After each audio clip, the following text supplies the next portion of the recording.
Now here's Daniel's influence. They go on to talk about in chapter 4, chapter 5, and then Daniel's influence on the Magi.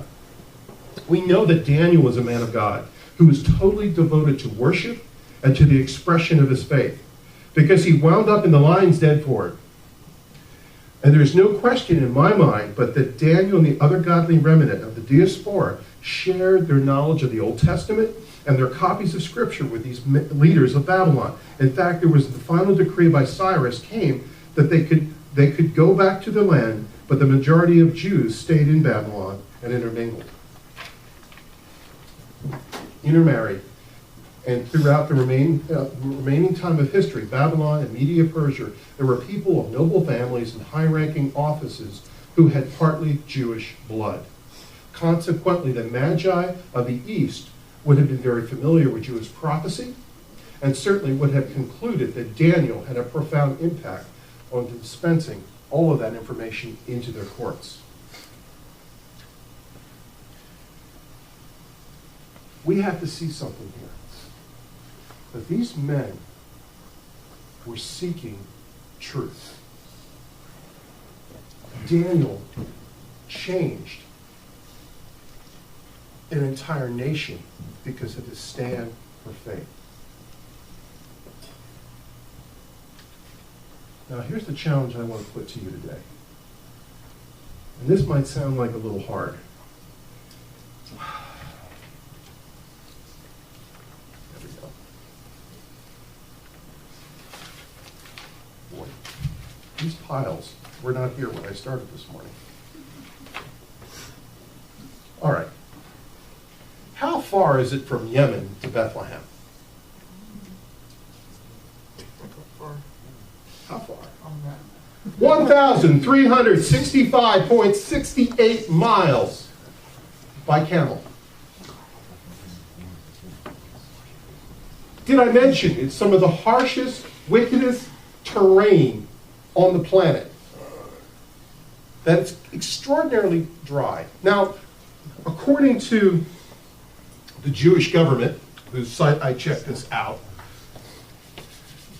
a camel, depending upon the weather, depending upon the amount of water supply, depending upon the energy level of the camel, can travel approximately 80 to 90 miles a day.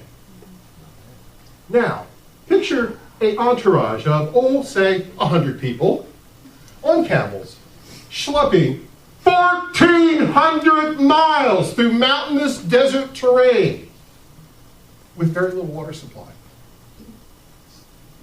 seeking truth. About 3-week travel at best. Now here's the challenge. How far are you willing to go for truth? How far are you willing to follow Christ for truth? Some people won't even get out of bed. Some people roll over and pick up the remote, and that's your seeking of truth. These guys went almost 1,400 miles by camel. Have you ever seen a camel? Have you ever been around a camel? They spit on their traveling companions. You know, they, did I mention, don't smell very good. Imagine your Corinthian leather front seat gone awry. Okay? Now think about this. Where is he who has been born the King of the Jews? For we have seen his star in the east. What would prompt someone to leave the comfort of their homes to go on such a dangerous journey? Romance? Wealth? Faith? Where is he who was born the King of the Jews? What a probing question. There is no doubt that in their language that he had been born. The question is, where is he? They'd seen the star. The evidence was real. They studied the prophecy. They had faith that he was live, that he actually existed. And now all they needed to do was to find him. And their purpose was established: find the Christ. And so they were willing to risk everything to find him. They were willing to leave the safety of their homes to risk peril. Can you imagine their neighbor's reaction in Yemen? So where are you going? You're going where? Why? Well, how far is it? Are you crazy?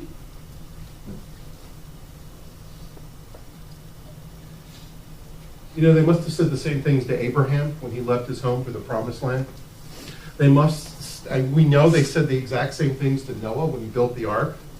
Even though it had never rained upon the earth, up to that point, they must have said the same thing to Peter and Andrew and John and James when they were leaving their fishing nets to become fishers of men. What, are you crazy? Are you insane? I had a family member when I came to Christ said, "What's wrong with you? You're not hanging in the bars till 4 a.m. There must be something wrong in who you are because you're not drinking, you're not partying, you're going, dear Lord, to church 3 times a week." This person worked for the bishop. You ever have that in your life as you sought Christ?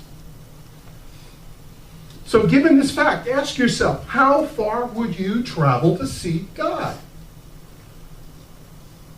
You see, seeking.